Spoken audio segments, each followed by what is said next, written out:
Well, good morning. A little mix up on the agenda, but happy to hang out and get a chance to talk to all of you. This is a cool setting. I had a professor in college who said that sleep is a legitimate form of criticism, and it will be tough to tell who's criticizing me here, right, in the upper reaches. So as Goldie said, I'm going to talk about changing the way the government buys, and this is a really interesting time right now. I think we're in kind of a window where we could really make some significant changes to how the government buys, and that's pretty important, has a pretty big impact on innovation. So I'll talk to you about a number of things. So let me just give you a little sense for GSA and for the Federal Acquisition Service. So GSA is about 12,000 people or so. There are about 3,200 folks in the Federal Acquisition Service. We see through our channels about $50 billion in federal procurement every year. And we have relationships with roughly 20,000 industry partners. So we've got some sense for what's going on in the market, and we've got the ability to drive some change. So we're focused on some really broad principles that have been laid down by Emily Murphy, who's my boss and the administrator there. And when it comes to acquisition, we're interested in improving transparency. We're interested in increasing competition, and we're interested in reducing duplication. And at the Federal Acquisition Service, we want to deliver our offerings in an easy, efficient, and modern way to both our agency customers and to our industry partners. So there are what I call 3 lines of effort, or you might call them, if you're a consultant, you might call them work streams. One is in policy, one's in what we would call process, and one's in technology. So I'm going to talk to you about some things we're doing in those 3 lines of effort today to really change how the government's buying. Now, some of them are a little, kind of technical. If you're like an acquisition nerd or a procurement nerd, you might get into that. I'm not going to go into tons of detail, but if you kind of take all these things in totality, they really are going to have a pretty big impact on the federal procurement landscape. So let's talk about policy first. So I want to cover a couple of rules that GSA is in the process of implementing right now. So one rule is called the Order Level Materials Rule, or OLMs. So this is, from my time in industry, I knew these as ODCs, or other direct costs. So this allows agencies to combine purchases off the multiple award schedules program and not have to go out and do 2 procurements, right? So they can really buy a total solution, which is oftentimes how customers want to buy. And industry can sell total solutions, right? Which is how industry wants to sell. So from our perspective, that's going to reduce duplication, and it's also going to reduce cycle time. So the second rule that we're in the process of implementing is the Commercial Supplier Agreement, or CSA rule. So this has to do with what you all might know as EULAs, or End User License Agreements, and the goal here is to shorten the negotiation time. So there are a certain set of conditions in a lot of commercial EULAs that the government by law just cannot agree to. And so what we're trying to do with this rule is just get those things that are by law not agreeable to, and get those off the table. So it really shortens the amount of time spent on negotiation, so it reduces cycle time in terms of customers actually getting a solution, and it's burden reduction also, right? So you're not tying up contracting officers and contracting folks in industry negotiating over things that they just actually can't negotiate. So two other items in the policy area, things that were just passed in the National Defense Authorization Act. So one is around removal of outdated reporting requirements, and in particular what's called the best interest determination. So from our perspective, this is going to have the happy effect of reducing the amount of duplicative vehicles that are out there. So if you're in industry, it costs a lot of B&P dollars and takes up a lot of your time to have to compete for all these different IDIQ vehicles that are out there. I mean, I met somebody who's a senior VP at a large government contractor, and they said they track more than 80 IDIQ and government-wide vehicles right across their company. So that's time and B&P dollars that are spent just getting access to what are oftentimes overlapping vehicles, rather than spending those B&P dollars and putting those, putting that industry brain power towards competing for task orders where there's actual revenue. So we think that provision will help reduce some of the duplication that's caused by that. The other item in the NDAA that we think will have a change in how the government buys is the ability for GSA to do unpriced IDIQs. So DoD already has this authority, so in some sense it brings the kind of civilian side in line or in parity with the DoD side. We think that's important because from our perspective, most of the competition actually takes place at the task order level with respect to pricing. So it's burden reduction on contracting officers, cycle time reduction. We also think it makes it a little bit easier for small businesses to get in and compete. So those are some things we're working on in the policy line of effort or the policy work stream. So let's talk a little bit about the process work stream. So the biggest initiative we have going on here is what I'll call schedules consolidation or the reform of the multiple award schedules program.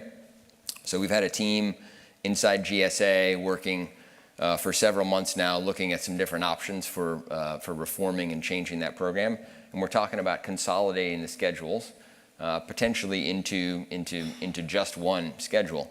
So a couple benefits here. From an industry perspective, we think there's burden reduction. So lots of companies maintain multiple schedules. So there's just sort of an admin burden, right, to doing that. They oftentimes deal with multiple contracting officers in multiple regions, right? So there's sometimes a consistency issue that we have. From the government's perspective, if you're a government buyer, I don't think you ought to have to sort of figure out what schedule you need to go to get your solution from GSA, right? You ought to be focusing on your requirements and making sure that you're finding vendors who can meet those requirements. So I'll give you a quick example. Let's say you're at an agency and you want to modernize your contact center, okay? Is that a professional services buy? Should you go to the professional services schedule? Well, maybe. You probably need people to run a contact center. At least you still do now. Maybe you won't in a few years. Is it a technology buy? Well, yeah, so should you go to Schedule 70 for that, right? You need technology to run a contact center, certainly. Do I need to are companies on both schedules? Do I need to combine those? Is there a special item number that GSA's put in place? In my mind, that creates some confusion and is sort of an extra step for customers, right? So the reform of the schedules program, we're looking at trying to clear up some of that confusion in the minds of customers. So a couple other things that are smaller initiatives but still important in the process space. So one is around CSOs, or what are called commercial solution openings. So this is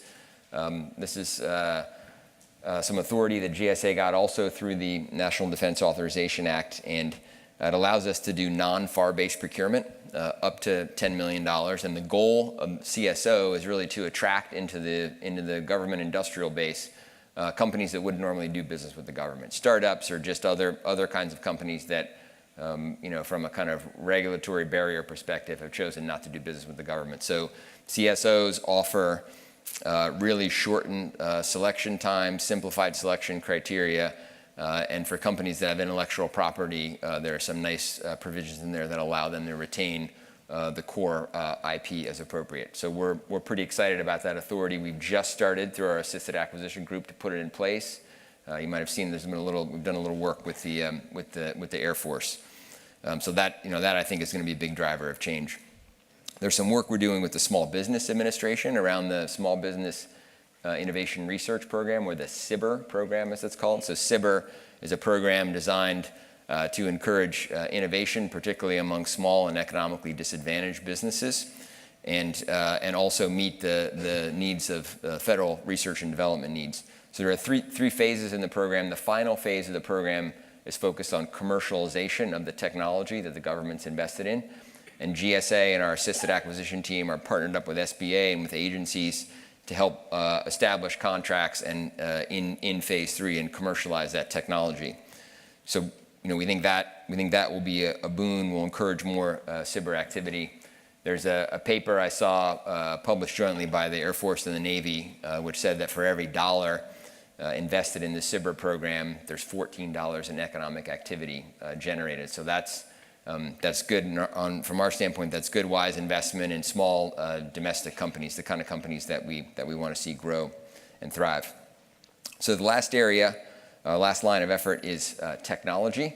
So I've got 3 things to talk to you about there. 2 of them are what I would consider sort of external initiatives and then one of them is an internal initiative. So TMF, or the Technology Modernization Fund, is first on my list. You heard a lot about the TMF from Margie and Maria and Max, so I won't go into lots of detail there. It's a revolving fund mechanism, right, designed to encourage IT modernization projects across the government. You heard from Max; he was one of the three recipients. We've also I'm on the board along with Maria and Margie. Board's chaired by Suzette Kent, who's the federal CIO.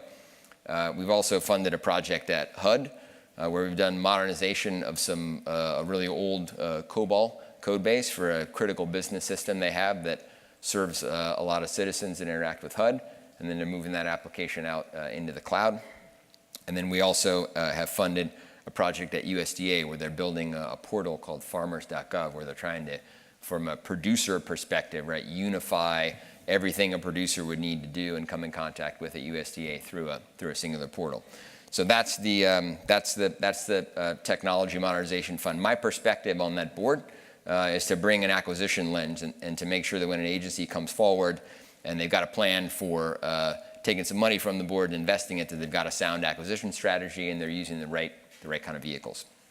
So the second item in the technology line of effort is around the COEs, or Centers of Excellence. So there's been lots written on this. I know Chris, I didn't get a chance to hear Chris Liddell earlier, but I'm sure Chris probably mentioned the Centers of Excellence in his talk, right? These are centralized groupings of the best and brightest from government and industry to help drive agency-wide transformation around IT modernization. USDA is the first place we're working.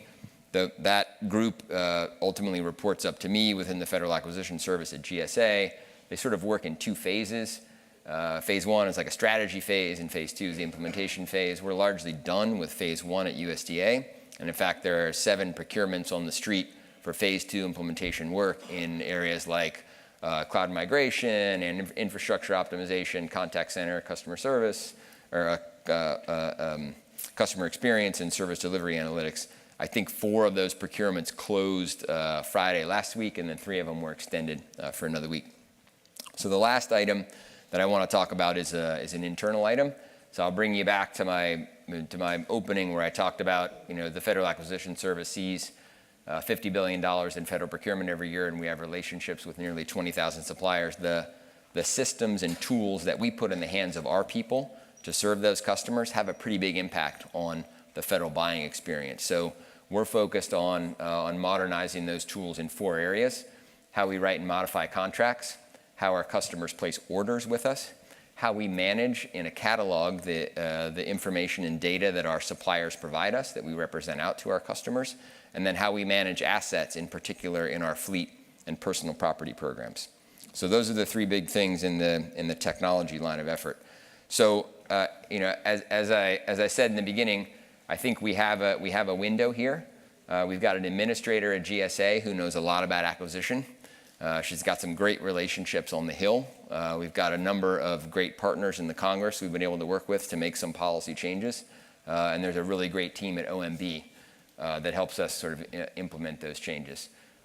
So windows don't stay open forever, and this one probably won't, but there's a lot of great things we have going on, and the focus now is going to be to try and actually implement those things and really drive that change and change the buying experience within the federal government.